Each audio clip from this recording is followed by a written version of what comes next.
Okay बच्चों, तो स्वागत है आपका आपके अपने मोबाइल पर। और अब हम करने जा रहे हैं एक चैप्टर 7 अरिथमेटिक प्रोग्रेशन एक्सरसाइज 7.1 का क्वेश्चन नंबर 2 जो आपकी स्क्रीन पर है। क्वेश्चन बोल रहे हैं find the distance between the point 0,0। ठीक है, आपको डिस्टेंस फाइंड करना है 0,0 एंड 36,15 और 36,15 के बीच में। Can you find the distance between the two town A and B. और क्या आप डिस्टेंस फाउंड कर सकते हो दो टाउन के बीच में जो ए और बी पर है। इन सेक्शन 7.2 ऐसा एनसीईआरटी में एक है ना सेक्शन दिया हुआ आपकी बुक के अंदर, उसमें ये क्वेश्चन है। और उस दो टाउन ना, उसमें एक टाउन ए का जो पॉइंट है ना वो 0,0 है और टाउन बी के पॉइंट है ना 36,b है। तो मतलब ये 36,15 है, ये वही क्वेश्चन है। ठीक है ना, कोई अलग से नहीं है। ठीक, तो हम पहले डिस्टेंस फाइंड करते हैं। तो दो पॉइंट्स दे रखे हैं, तो ए को मान लेता हूं मैं 0,0 है और बी मेरा क्या है बच्चों 36,15 है। अच्छा, मैं यहाँ यदि यहाँ पहले वाले को आप ही बोलते हो सर x1, y1 बोलेंगे और दूसरे वाले को सर x2, y2 बोलेंगे। ठीक है, तो यहाँ पर x1 की मेरी वैल्यू होगी सर 0। ठीक है, y1 की सर मेरी वैल्यू हो गई यहाँ पर y1 भी 0।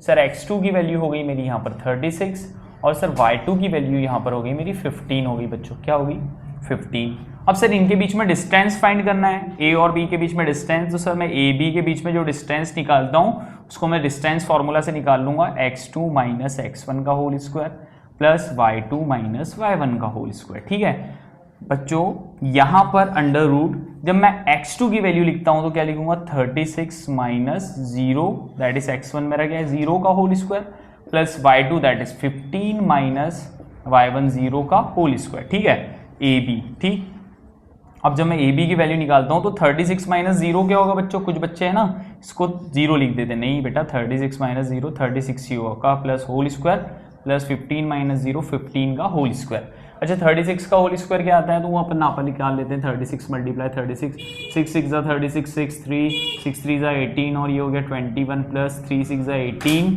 और ये 1 3 3 जा 9 और एक ये हो गया 10। तो ये कितना होगा 6 9 2 1।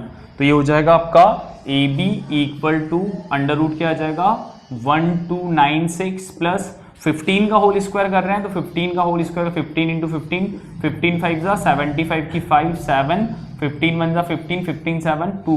तो ये होगा 225। ठीक है, अब इसको हम प्लस कर देंगे तो बच्चों आंसर क्या आएगा दैट इज सर 5 और 6 11 होता है तो 1 लिखो यहाँ पर, फिर 1 कैरी, फिर सर 9 और 2 कितना हो जाएगा 11 और 1 कितना हो जाएगा सर 12 हो जाएगा। 1 कैरी लिखो सर यहाँ पर, 2 और 2 4 हो जाएगा और 1 कितना हो जाएगा सर 5 हो जाएगा और आखिरी में बचेगा 1521। ठीक है, तो ए बी कितना आ जाएगा अंडर रूट 1521।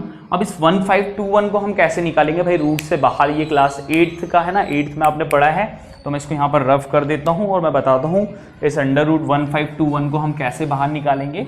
ठीक है, तो यहाँ पर जो 1521 है ये 1521 का हम एलसीएम ले लेंगे। तो ठीक है, तो यहाँ पे क्या लेंगे 3 से लेंगे। तो बच्चों 3 5 जा 15 और बच्चे कुछ क्या ले लेते हैं 5 और 7 ले लेते हैं। क्या ले लेते हैं 3 5 जा 15 और 3 7 जा 21। पर ये गलत है, क्यों? आप 57 में फिर वापस 3 का मल्टीप्लाई करो, 57 में वापस 3 का मल्टीप्लाई करो तो आंसर क्या आएगा 3 7 21 3 5 जा 15 और 17 कितना 171 आ रहा है। पर हमने पढ़ा है यदि 3 से जो आंसर आएगा डिवाइड होके कभी वापस 3 में मल्टीप्लाई करूँ तो यही आना चाहिए। तो है ना, यहाँ पर क्या होगा सर, यहाँ पर क्या होगा बेटा, यहाँ पर 5050 आएगा क्योंकि 3 इंटू 50 करते हो तो आप कितना आता है 150, मतलब 3 का टेबल 50 टाइम लेंगे हम तो ये 150 आएगा। तो आपको बताना है सर कि मैंने 50 क्यों लिखा, मैंने 50 क्यों लिखा। तो 350 का 150 होगा और फिर 150 में से 152 माइनस होगा 21 और 3 7 जा 21 होगा। फिर अब ये 3 से करते हैं तो कितना आ जाएगा 3 1 जा 3 और 4 5 कितना 20 3 6 जा 18 93 9 जा 27। ठीक है, अब ये क्या हो गया 169। अच्छा 169, अब ये 3 से भी नहीं होगा 9 से भी नहीं होगा। 169 बताओ किसका स्क्वायर होता है, आपको मालूम होना चाहिए, थोड़ा सा आपको बेसिक थोड़ा मैथ्स का अच्छा होना चाहिए। सर 13 का स्क्वायर 169 होता है, सर 12 का स्क्वायर 144 होता है, सर 11 का स्क्वायर 121 होता है। तो यहाँ पर मेरे को याद आ गया 13 से ही डिवाइड करूंगा ना जब 169 13 1 जा 13 16 में से 13 गए तो कितना बचा 3 13 आने हो जाएगा 3 3 जा 39 तो ये क्या हो जाएगा 13 1 जा 13। ठीक है, तो मैंने 1521 को अंदर क्या लिख लिया 3 मल्टीप्लाई 3 मल्टीप्लाई 13 मल्टीप्लाई 13।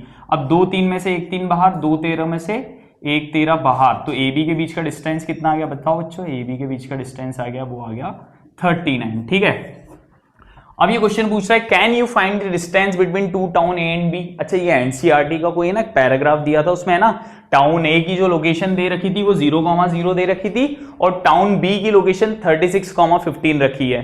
तो क्या हमने डिस्टेंस फाइंड नहीं कर पाएगा, ये डिस्टेंस फाइंड कर लिया तो yes we can find distance, है ना, हम फाइंड कर सकते हैं डिस्टेंस, यदि ऐसे पॉइंट दिए हो टाउन ए का ये टाउन बी का, है ना, yes we can find the distance. और डिस्टेंस हमने कितना निकाला 39, उसमें ना सेक्शन में किलोमीटर में चीजें दी थी, तो डिस्टेंस कितना है दो टाउन का। अरे भाई मूंदी और सिंगाजी के बीच का कोई डिस्टेंस है कि नहीं है, ये मूंदी का 0,0 है, ये सन सिंगाजी का 36,15 है। फिर बोला कि आप दो टाउन के बीच का डिस्टेंस निकाल दो, तो हमने निकाल दिया, दो टाउन के बीच का डिस्टेंस 39 किलोमीटर है। ठीक है, तो इसी बात पर बोलो जय सिंगाजी। ठीक।